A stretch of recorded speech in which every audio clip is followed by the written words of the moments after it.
Whereas Willie Sutton. Again, everybody, good morning. You're listening to the lawmakers on Capitol Hill talking about a proposal being called it's essentially a wealth tax. The wealthiest Americans, the measure would impose a 2% annual tax on the net worth of U.S. households above $50 million and would add an additional 1% levy on households worth more than $1 billion. It was introduced, and we've been listening in on the latest right here on NewsNOW from Fox. But currently joining us is Brandon Arnold. He is the Executive Vice President at the National Taxpayers Union to kind of talk about this breakdown and the response and the reaction to it. Mr. Arnold, good morning. Thank you for joining us, and how are you doing? Doing great, thank you. So what is your response when this proposal was unveiled by lawmakers? What was your initial reaction? Well, this isn't anything new, so I wasn't surprised certainly to see this come from Elizabeth Warren and other progressives on Capitol Hill. It's something that was talked about during the presidential campaign when she was running for the Democratic nomination.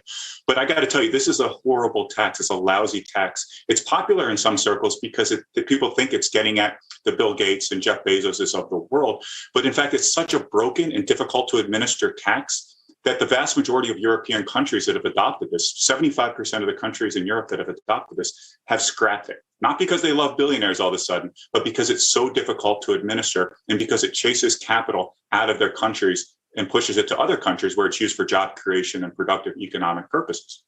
The numbers that we're talking about, the ultra-millionaire tax act, and we're talking about billionaires, it's a lot of money, a lot of figures that most Americans don't make. So for those who think, why shouldn't we tax our wealthiest? What's your response to that? Well, sure. The bottom threshold of this is $50 million. But the weird thing about this tax is it's not taxing income. It's not taxing investment earnings. What it's taxing is everything that you own. So your real estate, the stocks and bonds in your portfolio, cars, artwork. And that's what makes this tax so tricky and difficult. It's going to lead to a massive expansion in the bureaucracy as they're going to need to audit people to find out, do people hit that $50 million threshold or are they just below it? Do they have a family business that may be worth that much? Even if they're not sitting on millions and millions of dollars in their bank account, they may have farms, small businesses, other things that can add up quickly to $50 million. So the reach is going to be much beyond, again, the Jeff Bezoses and Bill Gates of the world. And what we're going to see is the biggest expansion in the size of the IRS in our nation's history, as well as full employment for people that are tax attorneys, accountants, and so forth. That's where you're going to see the biggest growth in this. Meanwhile, you're going to see a reduction in the amount of wealthy people. People like Michael Jordan, worth about $2 billion, would cease to be a billionaire in about 11 years under this tax, because it's a punitive tax that confiscates wealth and moves it from people's pockets to the federal treasury. How does President Biden feel about the act? Well, during the campaign, this was talked about a lot. And of course, Bernie Sanders and Elizabeth Warren and some of the more progressive candidates were strong supporters of a wealth tax. Fortunately, Biden nor Kamala Harris ever got behind it. So I think that's a good sign, because if you want to punish the rich, if you want to take more of their earnings, this is not the way to do so. Again, all of these European countries scrapped it because countries like France lost 42,000 millionaires after adopting it. They had to get rid of it because their tax base was going away. And it wasn't just the wealth tax, it was their high income taxes and other taxes and regulations. We need a climate here in the United States that's hospitable for job creators and for people to start businesses, to grow businesses, and to generate economic activity here. I feel like you're doing a really good job of breaking this down in common sense terms, letting our viewers know exactly what this is, how it will work. So if you wouldn't mind, can you please reiterate, if this act were to pass, the proposal, what would it require the IRS to do? Well, first of all, the IRS is going to have to staff up like you've never seen before, because right now they've got the most similar tax that we have is the estate tax or death tax, and they process about 4,000 or so of these returns every single year. Here you're talking about 100,000 people that are going to be subject to the tax or be suspected of being subject to the tax.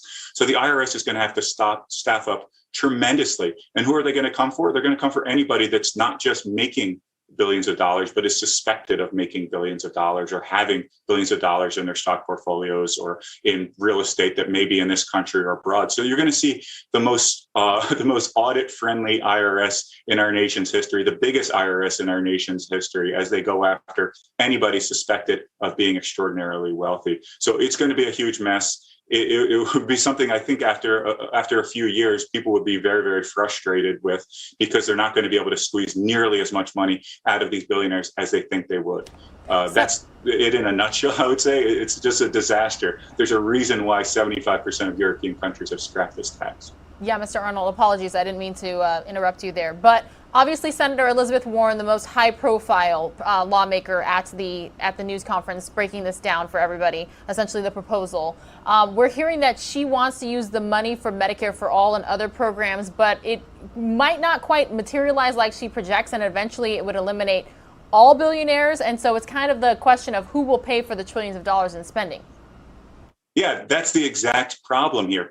In fact, the tax rate, it starts at 2% and 3%, but if Medicare for All is adopted, the tax is automatically triggered under her bill to go up to 6%.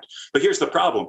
As people start to evade this tax, as they move their wealth overseas, as they relocate themselves overseas, and of course take small businesses and jobs and large businesses with them, the tax base shrinks. So you're able to tax less and less and less, not just from the estate tax, but also from other forms of tax, the income tax, capital gains taxes, and so forth.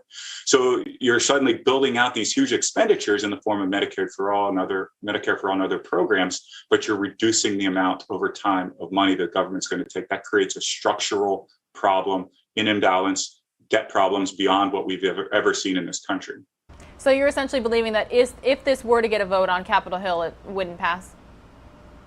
I wouldn't put anything past this current Congress. I think it's an uphill battle for the Elizabeth Warrens of the world. But again, there are a lot of people that support this, because there is this, especially during the pandemic, this frustration with people who have grown wealthier during the pandemic, Jeff Bezos and others who have done quite well. And I think that frustration could ultimately lead to bad policy. That's why it's very, very important for people to get educated on this, to realize this isn't just raising our income taxes. This is creating a whole new tax structure that's very cumbersome and it's very problematic, that ultimately is going to shrink the size of our economy. Mr. Arnold, is there anything else that you'd like to tell me about this while I have you? Well, I'd just like to say, in France, one interesting thing they did, because wine, of course, is popular in France, they exempted French wine from this tax. So what did you see? All sorts of wealthy people invested their money in French wine. A similar thing happened in Ireland. They exempted artwork because it was so difficult to assess the value of artwork. So people bought up all sorts of artwork. So you see this attempt, these regulators trying to go after wealth, and they can't get to it because people are so creative and so responsive to all of these loopholes that are necessarily going to have to be created due to the problematic nature of the tax. Apologies for that. Had a little audio issue. We really appreciate you joining us this morning here on NewsNOW from Fox. This is Brandon Arnold, the Executive Vice President of the National Taxpayers Union. Thank you. All right, everyone, we're taking